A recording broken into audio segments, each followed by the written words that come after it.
حضرت یوسف علیہ السلام کی خریداری کے لیے ایک بوڑھی عورت دھاگے کی آٹی لے کر چل پڑی تھی۔ کسی نے پوچھا کہ اماں تم کہاں جا رہی ہو؟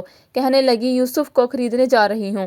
اس نے کہا اماں ان کے خریدنے کے لیے بڑے بڑے امیر آئے ہوئے ہیں، وقت کے بڑے بڑے نواب آئے ہوئے ہیں، امراء آئے ہوئے ہیں، تو یوسف کو کیسے خرید سکے گی؟ کہنے لگی میرا دل بھی جانتا ہے کہ یوسف کو میں خرید نہیں سکوں گی، لیکن میرے دل میں ایک بات ہے۔